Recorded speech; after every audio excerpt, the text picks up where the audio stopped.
Explain when things don't go as we assume? Or better, how do you explain when others are able to achieve things that seem to defy all of the assumptions? For example, why is Apple so innovative? Year after year after year after year, they're more innovative than all their competition. And yet, they're just a computer company. They're just like everyone else. They have the same access to the same talent, the same agencies, the same consultants, the same media. Then why is it that they seem to have something different? Why is it that Martin Luther King led the civil rights movement? He wasn't the only man who suffered in a pre-civil rights America, and he certainly wasn't the only great orator of the day. Why him? And why is it that the Wright brothers were able to figure out controlled powered manned flight when there were certainly other teams who were better qualified, better funded, and they didn't achieve powered manned flight, and the Wright brothers beat them to it? There's something else at play here. About 3.5 years ago, I made a discovery, and this discovery profoundly changed my view on how I thought the world worked, and it even profoundly changed the way in which I operate in it. As it turns out, there's a pattern. As it turns out, all the great and inspiring leaders and organizations in the world, whether it's Apple or Martin Luther King or the Wright brothers, they all think, act, and communicate the exact same way, and it's the complete opposite to everyone else. All I did was codify it. And it's probably the world's simplest idea. I call it the golden circle.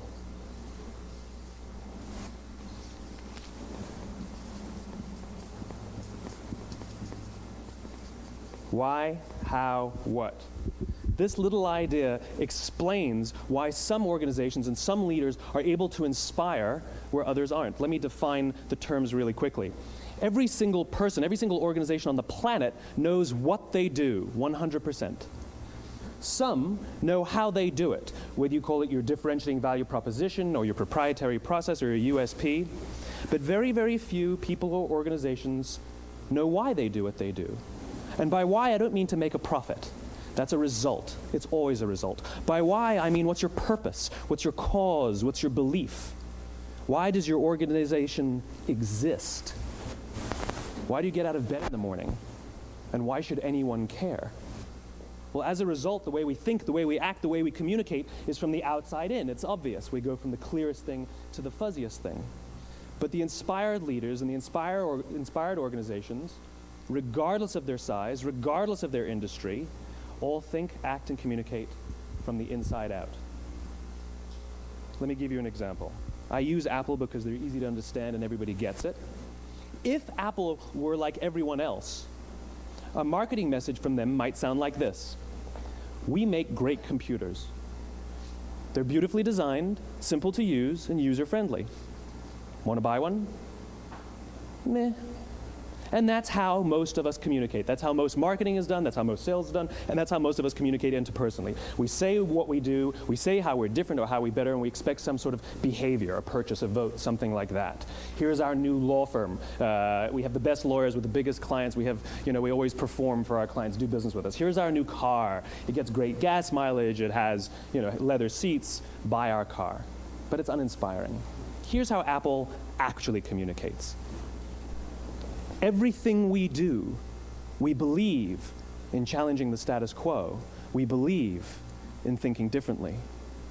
The way we challenge the status quo is by making our products beautifully designed, simple to use, and user-friendly. We just happen to make great computers. Want to buy one? Totally different, right? You're ready to buy a computer from me. All I did was reverse the order of the information. What it proves to us is that people don't buy what you do, people buy why you do it. People don't buy what you do, they buy why you do it. This explains why every single person in this room is perfectly comfortable buying a computer from Apple. But we're also perfectly comfortable buying an MP3 player from Apple, or a phone from Apple, or a DVR from Apple. But as I said before, Apple's just a computer company. There's nothing that distinguishes them structurally from any of their competitors. Their competitors are all equally qualified to make all of these products. In fact, they tried. A few years ago, Gateway came out with flat-screen TVs. They're eminently qualified to make flat-screen TVs. They've been making flat-screen monitors for years. Nobody bought one.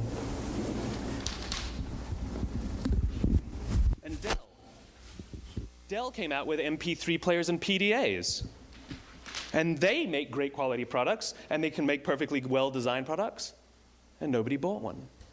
In fact, talking about it now, we can't even imagine buying an MP3 player from Dell. Why would you buy an MP3 player from a computer company? But we do it every day. People don't buy what you do, they buy why you do it. The goal is not to do business with everybody who needs what you have. The goal is to do business with people who believe what you believe. Here's the best part. None of what I'm telling you is my opinion. It's all grounded in the tenets of biology, not psychology, biology.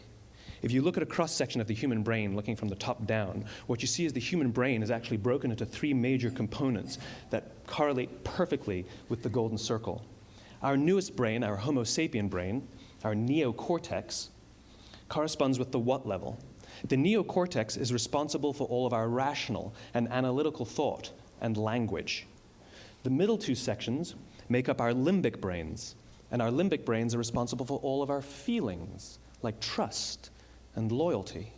It's also responsible for all human behavior, all decision-making, and it has no capacity for language.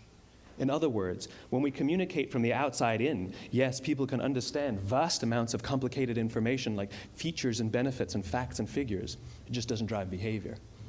When we communicate from the inside out, we're talking directly to the part of the brain that controls behavior, and then we allow people to rationalize it with the tangible things we say and do. This is where gut decisions come from. You know, sometimes you can give somebody all the facts and your figures, and they say, I know what all the facts and details say, but it just doesn't feel right. Why would we use that verb? It doesn't feel right. Because the part of the brain that controls decision-making doesn't control language. And the best we can muster up is, I don't know, it just doesn't feel right. Or sometimes you say you're leading with your heart or you're leading with your soul. Well, I hate to break it to you, those aren't other body parts controlling your behavior. It's all happening here in your limbic brain, the part of the brain that controls decision-making and not language. But if you don't know why you do what you do, and people respond to why you do what you do, then how will you ever get people to vote for you or buy something from you, or more importantly, be loyal and want to be a part of what it is that you do? Again, the goal is not just to sell people who need what you have. The goal is to sell to people who believe what you believe. The goal is not just to hire people who need a job. It's to hire people who believe what you believe. I always say that, you know, there's if you hire people just because they can do a job, they'll work for your money. But if you hire people who believe what you believe, they work for you with blood and sweat and tears. And nowhere else is there a better example of this than with the Wright brothers. Most people don't know about Samuel Pierpont Langley. And back in the early 20th century, the pursuit of powered man flight was like the dot-com of the day. Everybody was trying it. And Samuel Pierpont Langley had what we assume to be the recipe for success. I mean, even now, you ask people, why did your product or why did your company fail? And people always give you the same permutation of the same three things. Undercapitalized, the wrong people, bad market conditions. It's always the same three things. So let's explore that. Samuel Pierpont Langley was given $50,000 by the War Department to figure out this flying machine. Money was no problem. He held a seat at Harvard and worked at the Smithsonian and was extremely well connected. He knew all the big minds of the day. He hired the best minds money could find, and the market conditions were fantastic. The New York Times followed him around everywhere, and everyone was rooting for Langley. And how come we've never heard of Samuel Pierpont Langley? A few hundred miles away in Dayton, Ohio, Orville and Wilbur Wright. They had none of what we consider to be the recipe for success. They had no money. They paid for their dream with the proceeds from their bicycle shop. Not a single person on the Wright brothers' team had a college education, not even Orville or Wilbur. And the New York Times followed them around nowhere. The difference was Orville and Wilbur were driven by a cause, by a purpose, by a belief. They believed that if they could figure out this flying machine, it'll change the course of the world. Samuel Pierpont Langley was different. He wanted to be rich, and he wanted to be famous. He was in pursuit of the result. He was in pursuit of the riches. And lo and behold, look what happened. The people who believed in the Wright brothers' dream worked with them with blood and sweat and tears. The others just worked for the paycheck. And they tell stories of how every time the Wright brothers went out, they would have to take 5 sets of parts because that's how many times they would crash before they came in for supper. And eventually, on December 17th, 1903, the Wright brothers took flight. And no one was there to even experience it. We found out about it a few days later. And further proof that Langley was motivated by the wrong thing, the day the Wright brothers took flight, he quit. He could have said, "That's an amazing discovery, guys. Now we'll improve upon your technology." But he didn't. He wasn't first. He didn't get rich. He didn't get famous. So he quit. People don't buy what you do, they buy why you do it. And if you talk about what you believe, you will attract those who believe what you believe. Well, why is it important to attract those who believe what you believe? Something called the law of diffusion of innovation. And if you don't know the law, you definitely know the terminology. The first 2.5% of our population are our innovators. The next 13.5% of our population are our early adopters. The next 34% are your early majority, your late majority, and your laggards. The only reason these people buy touch-tone phones is because you can't buy rotary phones anymore. We all sit at various places at various times on the scale, but what the law of diffusion of innovation tells us is that if you want mass market success or mass market acceptance of an idea, you cannot have it until you achieve this tipping point between 15 and 18% market penetration, and then the system tips. And I love asking businesses, what's your conversion on new business? And they love to tell you, oh, it's about 10%, proudly. Well, you can trip over 10% of the customers. We all have about 10% who just get it. That's how we describe them, right? That's like that gut feeling, oh, they just get it. The problem is, how do you find the ones that just get it before you're doing business with them versus the ones who don't get it? So it's this here, this little gap, that you have to close, as Geoffrey Moore calls it, crossing the chasm. Because you see, the early majority will not try something until someone else has tried it first. And these guys, the innovators and the early adopters, they're comfortable making those gut decisions. They're more comfortable making those intuitive decisions that are driven by what they believe about the world and not just what product is available. These are the people who stood online for 6 hours to buy an iPhone when they first came out, when you could have just walked into the store the next week and bought one off the shelf. These are the people who spent $40,000 on flat-screen TVs when they first came out, even though the technology was substandard. And by the way, they didn't do it because the technology was so great. They did it for themselves. It's because they wanted to be first. People don't buy what you do, they buy why you do it. And what you do simply proves what you believe. In fact, people will do the things that prove what they believe. The reason that person bought the iPhone in the first 6 hours, or stood in line for 6 hours, was because of what they believed about the world and how they wanted everybody to see them. They were first. People don't buy what you do, they buy why you do it. So let me give you a famous example, a famous failure and a famous success of the law of diffusion of innovation. First, the famous failure. It's a commercial example. As we said before a second ago, the recipe for success is money and the right people and the right marketing conditions, right? You should have success then. Look at TiVo. From the time TiVo came out about 8 or 9 years ago to this current day, they are the single highest quality product on the market. Hands down, there is no dispute. They were extremely well-funded. Market conditions were fantastic. I mean, we use TiVo as a verb. I TiVo stuff on my piece of junk Time Warner DVR all the time. But TiVo is a commercial failure. They've never made money. And when they went IPO, their stock was at about $30 or $40 and then plummeted, and it's never traded above 10. In fact, I don't think it's even traded above 6, except for a couple of little spikes. Because you see, when TiVo launched their product, they told us all what they had. They said, we have a product that pauses live TV, skips commercials, rewinds live TV, and memorizes your viewing habits without you even asking.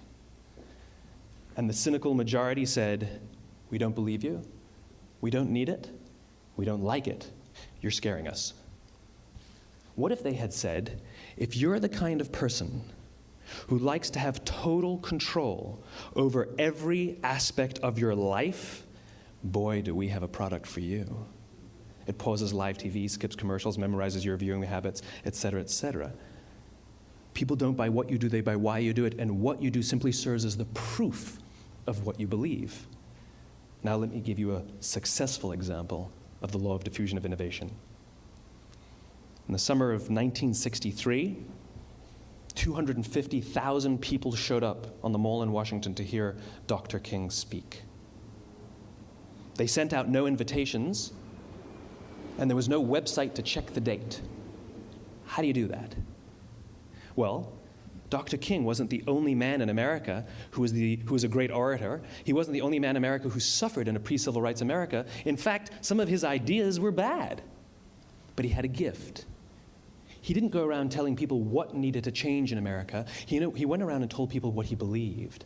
I believe, I believe, I believe, he told people. And people who believed what he believed took his cause and they made it their own, and they told people. And some of those people created structures to get the word out to even more people.